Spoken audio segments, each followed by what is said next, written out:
Hello friends, I Ashutosh Mishra welcome you on my YouTube channel Pearl Harbor Spoken Classes.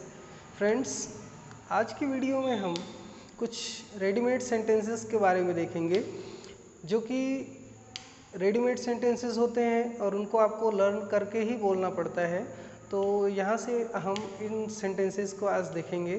Friends, first sentence है हमारा time and tide wait for none. Means समय और मौत किसी का इंतज़ार नहीं करते। ये सेंटेंस अक्सर हम यूज़ किया करते हैं। कभी कुछ होता है तो कुछ ऐसे बैड सिचुएशंस आते हैं तो या फिर समय के लिए बोलते हैं कि कोई भी चीज़ टाइम पे कर लो, तो वहाँ पे हम बोलते हैं कि time and tide wait for none. Means समय और मौत किसी का इंतज़ार नहीं करते। ऐसा सेंटेंस हम यूज़ करते हैं। तो यहाँ से हम लर्न कर सकते हैं time and tide wait for none का मतलब होता है समय और मौत किसी का इंतज़ार नहीं करते हैं। नेक्स्ट है Rahul is the bone of contention between Monu and Sonu. तो यहाँ पे देखिए, बोन ऑफ कंटेंशन मीन्स होता है झगड़े की जड़। बोन ऑफ कंटेंशन मीन्स होता है झगड़े की जड़। तो फ्रेंड, यहाँ से हम सीख सकते हैं राहुल झगड़े की जड़ है मोनू और सोनू के बीच में। तो यहाँ से हम जान लेंगे Rahul is the bone of contention between Monu and Sonu. जैसे हम बोलते हैं it is this chair is the bone of contention. कहीं पे जाते हैं तो पार्टी वार्टी में क्या होता है, कभी किसी को बच्चे लोग होते हैं तो चेयर को लेकर के लड़ाई कर लेते हैं, ऐसा हो जाता है। तो वहाँ पे हम क्या बोल सकते हैं, this chair is the bone of contention between the children, है ना, बिटवीन चिल्ड्रेन। तो बच्चों के बीच में जो लड़ाई का जो जड़ था वो चेयर था। तो बोन ऑफ कंटेंशन मीन्स होता है झगड़े की जड़। जैसे यहाँ पे और भी बोल सकते हैं जम्मू एंड कश्मीर। जम्मू एंड कश्मीर क्या है, झगड़े की जड़ है इंडिया एंड पाकिस्तान के बीच में। तो हम बोल सकते हैं Jammu and Kashmir is the bone of contention between India and पाक। तो इंडिया एंड पाकिस्तान के बीच में जो झगड़े की जड़ है वो क्या है, जम्मू एंड कश्मीर। वैसे ही आगे देखते हैं, अभी देखिए कोविड का पीरियड चल रहा था तो एक दिन मोदी जी जब लाइव आए थे तो उन्होंने भावुक होकर के रोने लगे थे वो। तो उस टाइम पे कुछ ऐसे पर्सन थे जिन्होंने कमेंट किया कि ये तो घड़ियाली आंसू हैं, मोदी जी के घड़ियाली आंसू हैं। तो देखिए उनके आंसू कैसे थे कैसे नहीं, इससे तो हमें मतलब नहीं है। हम तो सेंटेंस सीखेंगे कि क्या है यहाँ पे इसका मतलब, घड़ियालू आंसू जो होते हैं उसके इंग्लिश क्या होंगे। तो उसको हम बोलते हैं Modi was shedding crocodile tears. Means Modi घड़ियाली आंसू बहा रहे थे। यहाँ पे शेडिंग का मतलब बहाना हो गया और क्रोकोडाइल टीयर्स मीन्स घड़ियाली आंसू। तो Modi was shedding crocodile tears. इस तरह से हमने सीखा कि शेडिंग क्रोकोडाइल टीयर्स। इसी तरह से हम बोल सकते हैं जैसे वो घड़ियाली आंसू बहा रही थी तो she was shedding crocodile tears, वह घड़ियालू आंसू बहा रहा था। He was shedding crocodile tears, है ना। इस तरह से हम यूज़ कर सकते हैं इसका। नेक्स्ट पे आते हैं, I am between devil and the deep sea. Between devil and deep sea का मतलब होता है कुआं और खाई के बीच में। इसका हिंदी में जो मीनिंग होता है वो होता है कुआं और खाई के बीच में। Means between devil and the deep sea, है ना। तो यहाँ भी बोल सकते हैं I am between devil and the deep sea. तो ढेर सारे ऐसी सिचुएशन आती है जिस सिचुएशन में हमको ये समझ में नहीं आता कि हम इस तरफ जाएं या फिर इस तरफ जाएं।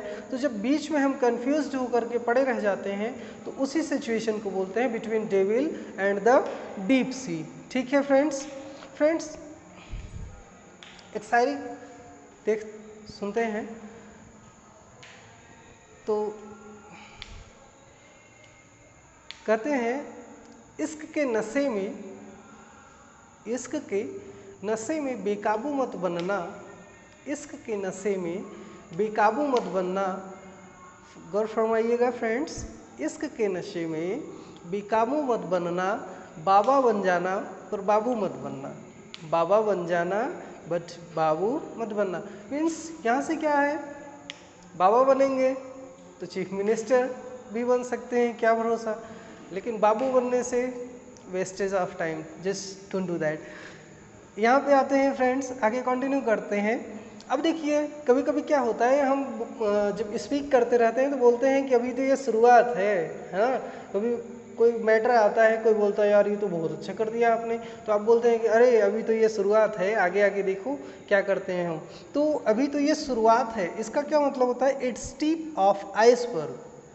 जैसे हम बोलते हैं ना अभी तो ये शुरुआत है, किसी ने बोला कुछ तो हम बोलते हैं अरे अभी तो ये शुरुआत है ना। तो इसका क्या इंग्लिश मीनिंग होता है, इट्स टिप ऑफ आइसबर्ग, सी एड, ये तो अभी शुरुआत है, सी एड आगे देखो, व्हाट आई विल डू, जो मैं करूँगा, है ना। तो वही बोलते हैं it's tip of iceberg, means अभी तो ये शुरुआत है, ठीक है। नेक्स्ट देखते हैं, he is hello and hearty. Hello and hearty means होता है सुखी संपन्न, है ना। तो he is hello and hearty का मतलब होता है वह सुखी संपन्न है, ठीक है। उसके पास धन दौलत मीन्स पूरा फैमिली से सब कुछ तरीके से वो सुखी संपन्न है, तो इस तरह से हम बोलते हैं he is hello and hearty, ठीक है। It's all your fault means ये सब आपकी गलती से हुआ, या ये सब आपकी गलती है ना। इस तरह से हम जब बोलते हैं तो उसको बोलेंगे इट्स ऑल योर फॉल्ट, है ना, मीन्स ये पूरी आपकी गलती है, इट्स ऑल योर फॉल्ट। कभी हम बहुत समय के बाद किसी से मिलते हैं तो कहते हैं यार बड़े लंबे समय के बाद मिले हैं, है ना। तो या लंबे समय तक नहीं दिखे आप, है ना, ऐसा होता है जब, तो बोलते हैं लॉन्ग टाइम नो सी, मीन्स बड़े लंबे समय से आप नहीं दिखे, है ना। ऐसा जब पूछना होता है तो हम बोलते हैं लॉन्ग टाइम नो सी, बड़े लंबे समय से नहीं दिखे थे यार आप, है ना। इस तरह से किसी से क्वेश्चन पूछना होता है, जैसे मैं आपके लिए क्या कर सकता हूँ, तो उसके लिए बोलेंगे what can I do for you, है ना, मैं आपके लिए क्या कर सकता हूँ। ओके फ्रेंड्स, नेक्स्ट पे आते हैं। अच्छा देखिए अभी होता क्या है,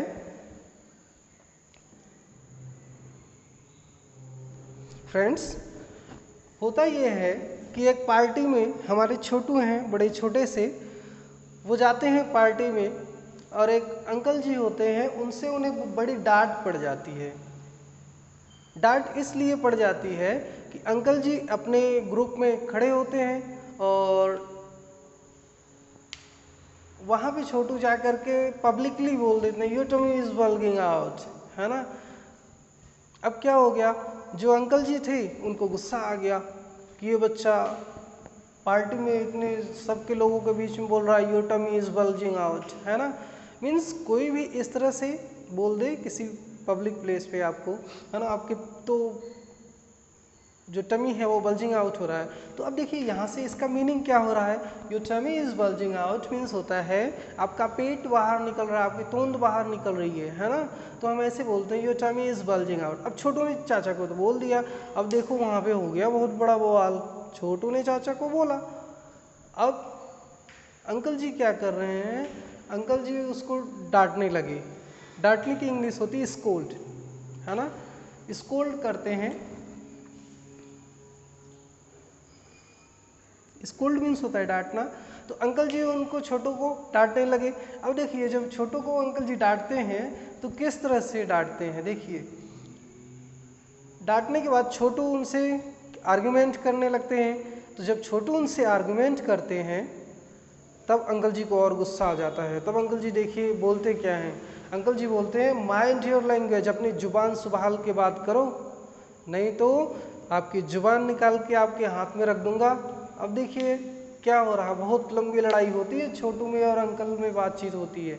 देखो हो क्या रहा, अंकल जी कह रहे हैं कि अपनी जुबान संभाल के बात करो, नहीं तो जुबान निकाल के और आपके हाथ में रख दूंगा। ऐसे नहीं करना, ज़्यादा बोलोगे तो ऐसे कर दूंगा। अब देखो उन्होंने बोला हिंदी में, इंग्लिश में उसी को कैसे कर सकते हैं, माइंड योर लैंग्वेज। किसी को भी बोलते हैं जुबान संभाल के बात करना, तो उसको सीधा सीधा आप कैसे बोल सकते हैं, माइंड योर लैंग्वेज, है ना, mind your language, mind your language. Otherwise, otherwise means नहीं तो, है ना, अन्यथा, नहीं तो आई विल पुल, पुल मीन्स खींचना होता है, I will pull your tongue out, मैं आपके टंग को, आपके जीभ को बाहर निकाल लूँगा, and put in your hand, और आपके हाथ में रख दूंगा। तो इसको आप लर्न कर सकते हैं, पार्ट वाइज कर लेंगे। जैसे यहाँ पे आपने कर लिया, एक पार्ट यहाँ पे कर दिया, otherwise I will pull your tongue out, है ना, and put in your hand. तो इसको थोड़ा लंबा सेंटेंस है बट इसको लर्न कर सकते हैं पार्ट वाइज। पहले तो यही लर्न कर सकते हैं माइंड योर लैंग्वेज। किसी को भी हम नॉर्मली सजेस्ट करते हैं कि आप सही से बात करो, है ना, किसी को ऑर्डर देते हैं ऐसा कि आप बहुत सही से बात करो, है ना, अपनी जुबान संभाल के बात करो, mind your language. Otherwise I will pull your tongue out, I will pull your tongue out and put in your hand, और आपके हाथ में रख दूंगा। अब क्या हुआ, अंकल जी ने तो ये बोल दिया कि अपनी जुबान संभाल के बात करो, नहीं तो आपका जुबान निकाल करके आपके हाथ में रख दूंगा। अब छोटू भी गुस्सा, है ना, छोटू ऐसे देख रहा है आंखें निकाल करके, है ना, स्नीयर कर रहा है, घूर करके देख रहा है अंकल जी को कि ये मुझे ऐसे ऐसे बोल दे रहे हैं, है ना। अब देखिए वो क्या रहा है, आंखें मीन्स बहुत घूर करके देखना मीन्स होता है स्नीयर, स्नीयर मीन्स होता है घूर करके देखना। तो अब छोटू को अंकल जी क्या बोल रहे हैं, जब वो घूर के देखने लगा तो अंकल जी गुस्से में बोल रहे हैं डोंट स्नीयर, घूर के नहीं देखो, या आंखें मत निकालो, आंखें मत दिखाओ, ऐसे बोलते हैं, मीन्स डोंट स्नीयर, आंखें मत दिखाओ, नहीं तो आपकी आंखें निकाल के गोटियां खेल लूंगा। ये एक सेंटेंस होता है हिंदी में, बोलते हैं कि आंखें ना दिखाओ, नहीं तो आपकी आंखें निकाल करके गोटियां खेल लूंगा। अब इसको कैसे बोलेंगे, देखिए, डोंट स्नीयर, आंखें नहीं दिखाओ, अदरवाइज नहीं तो आई will poke your eyes out. यहाँ तक देखिए मैंने अलग अलग कर ही रखा है इसको, आप पार्ट वाइज करके इसको लर्न कर सकते हैं। आई will poke your eyes out, मैं आपकी आंखें निकाल लूंगा, एंड प्ले वॉलीबॉल, है ना, एंड प्ले वॉलीबॉल। तो प्ले वॉलीबॉल मीन्स गुटिया खेल लेना, यहाँ मतलब हो गया इसका। तो डोंट स्नीयर, आंखें नहीं दिखाओ, otherwise I will poke your eyes out and play volleyball, है ना। इस तरह से हम बोलते हैं कि, तो अंकल जी ने यही बोला कि don't sneer, otherwise I will poke your eyes out and play volleyball, है ना। यहाँ पे he is talk of the town, है ना, he is talk of the town means होता है जैसे कोई चर्चा का विषय बना हुआ होता है, जैसे कोई पर्सन होता है ना, जैसे अभी ढेर सारे वैकेंसी क्लियर हुई हैं, तो जैसे ढेर सारे बच्चों का सिलेक्शन हुआ है, तो किसी कॉलोनी में किसी बच्चे का सिलेक्शन होता है तो उस टाइम पे वो टॉक ऑफ द टाउन होता है, मतलब चर्चा का विषय, है ना, कि उनका सिलेक्शन हो गया ऐसे वैसे। तो जैसे he is the talk of the town, he is the talk of the town, है ना, वह चर्चा का विषय बना हुआ है, इस समय चर्चा का विषय है।